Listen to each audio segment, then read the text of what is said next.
ಇದು ಕಿರುನೆಲ್ಲಿಕಾಯಿಯ ತೊಕ್ಕು. ನಾವು ಮಾಮೂಲಿ ಉಪ್ಪಿನಕಾಯಿಗಳನ್ನ ಮಾಡ್ತಾನೆ ಇರ್ತೀವಿ, ನೆಂಚ್ಕೊಳ್ತಾ ಇರ್ತೀವಿ ಮೊಸರನ್ನಕ್ಕೆ. ಇದನ್ನು ಮಾಡಿದ್ದೀನಿ. ಇದು ಮೊಸರನ್ನಕ್ಕೂ ನೆಂಚ್ಕೋಬೋದು, ಬೇಕಿದ್ರೆ ಬೇರೆ ಅನ್ನ ಬರೀ ಕಲಿಸ್ಕೊಳ್ಳೋಕ್ಕೆ, ತುಪ್ಪ ಹಾಕ್ಕೊಂಡು ಕಲಿಸ್ಕೊಳ್ಳೋಕ್ಕೆ, ಅಥವಾ ಬೇರೆ ರೊಟ್ಟಿ ಚಪಾತಿಗೂ ಟ್ರೈ ಮಾಡಬಹುದು ಅಂತ ಅನ್ನಿಸ್ತು. ಆದ್ದರಿಂದ ಇದನ್ನು ಮಾಡಿದ್ದೀನಿ. ಇದನ್ನು ಮಾಡೋದು ಹೇಗೆ ಅಂತ ತೋರಿಸ್ತೀನಿ ಈಗ. ಪೂರ್ಣ ಶ್ರೀ ಸೃಷ್ಟಿಗೆ ಸ್ವಾಗತ. ಇದು ಕಿರುನೆಲ್ಲಿಕಾಯಿ. ಇದನ್ನೆಲ್ಲ ಚೆನ್ನಾಗಿ ತೊಳೆದು ಆರು ಹಾಕ್ಕೊಂಡು ತೇವ ಎಲ್ಲ ಚೆನ್ನಾಗಿ ಹೋದ್ಮೇಲೆ ಮಿಕ್ಸಿಗೆ ಹಾಕಿ ಆನ್ ಆಫ್ ಅಷ್ಟೇ 2-3 ಸಲ ಮಾಡೋಷ್ಟರಲ್ಲಿ ಇದರಿಂದ ಈ ಥರ ಬೀಜ ಬಿಡ್ಸೋಕ್ಕಾಯಿತು. ಹಸಿದನ್ನೇ ಆ ಥರ ಮಾಡಿದೆ. ಇಲ್ಲ ಹೆಚ್ಚಿಬಿಟ್ಟು ಹಾಕ್ಕೊಳ್ತೀನಿ ಅಂದರೆ ಅದು ನಿಮ್ಮ ಇಷ್ಟ. ಇದು ಕೂಡ ಬೀಜ ಸಿಗುತ್ತೆ, ಎಲ್ಲೋ ಒಂದೊಂದು ಕಟ್ಟಾಗಿರೋ ಸಾಧ್ಯತೆ ಇರುತ್ತೆ. ನಿಮಗೆ ಯಾವ ರೀತಿ ಸರಿ ಅನಿಸುತ್ತೋ ಆ ರೀತಿ ಮಾಡ್ಕೋಬಹುದು. ಈಗ ಬಾಣಲೆಯಲ್ಲಿ 1-2 ಟೇಬಲ್ ಚಮಚ ಅಷ್ಟು ಎಣ್ಣೆ ಹಾಕ್ಕೊಂಡಿದ್ದೀನಿ. ಇದಕ್ಕೆ ಸಾಸಿವೆ ಹಾಕ್ಕೊಳ್ತಾ ಇದ್ದೀನಿ. ಸಾಸಿವೆ ಚಿಟ್ಬಿಟ್ಟಿದ್ಮೇಲೆ ನಾವು ಅದು ಬೀಜ ತೆಗೆದು ಪಲ್ಪ್ ಮಾಡಿ ಇಟ್ಕೊಂಡಿದ್ದೀವಲ್ಲ ಅದನ್ನು ಆ ನೆಲ್ಲಿಕಾಯಿನ ಹಾಕ್ಕೊಳ್ಳೋಣ.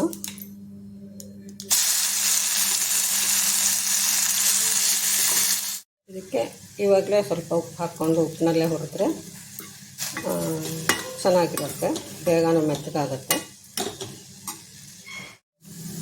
ಈಗ ನೋಡಿ ಒಂದು 5 ನಿಮಿಷ ಹುರಿದಿದ್ದೀನಿ, ಆದರೆ ನನಗಿನ್ನೂ ಒಂದು ಸ್ವಲ್ಪ ಹುರಿಯೋಣ ಅಂತ ಅನ್ನಿಸ್ತಿದೆ. ಮಧ್ಯೆ ಸ್ವಲ್ಪ ಹೀಗೆ ಬೇಕಿದ್ರೆ ಪ್ರೆಸ್ ಮಾಡ್ಕೋಬಹುದು. ನುಣ್ಣಗೆ ಬೇಕು ಅನಿಸಿದ್ರೆ ಇನ್ನೊಂದು ಸ್ವಲ್ಪ ಹುರಿತೀನಿ ನಾನು. ಈಗ ಇದಕ್ಕೆ 1-2 ನಿಮಿಷ ಹುರಿದೆ. 1 ಚಮಚ ಅಷ್ಟು ಹಸಿಮೆಣಸಿನ ಪುಡಿ, ಅರಿಶಿಣ, 1-3 ಚಮಚ ಅಷ್ಟು ಬೆಲ್ಲದ ಪುಡಿ ಹಾಕ್ಕೊಳ್ತಿದ್ದೀನಿ. ಬೆಲ್ಲದ ಪುಡಿ ನಾನಿನ್ನೂ ಹಿಡಿಸಿದ್ರೆ ಹಾಕ್ಕೊಳ್ತೀನಿ, ನನಗೆ ಸ್ವಲ್ಪ ಸಿಹಿ ಮೇಲೆ ಇರಬೇಕು. ಅಷ್ಟು ಬೇಡ ಅನ್ನೋರು ಕಮ್ಮಿ ಹಾಕ್ಕೋಬಹುದು.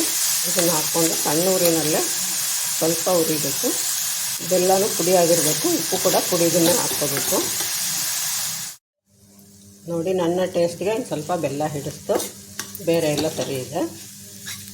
ಹುಳಿ ಇರೋದು ಬೇಡ ನನಗೆ, ಅದಕ್ಕೋಸ್ಕರ ಅದರಿಂದ ಇನ್ನು ಸ್ವಲ್ಪ ಹುರಿತೀನಿ. ಎಲ್ಲೋ ಒಂದೊಂದು ಬೀಜ ಕಟ್ಟಾಗಿ ಉಳ್ಕೊಂಡಿರೋ ಸಾಧ್ಯತೆ ಇರುತ್ತೆ.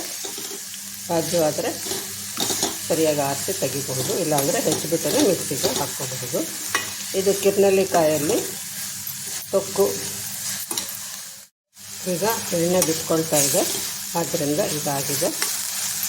ಹಾಕಿಬಿಟ್ಟು ಒಲೆಯಿಂದ ಇಳಿಸಿ ಆಮೇಲೆ ತಣಿಸಿ ಬಾಟ್ಲಿಗೆ ತುಂಬಬೇಕು.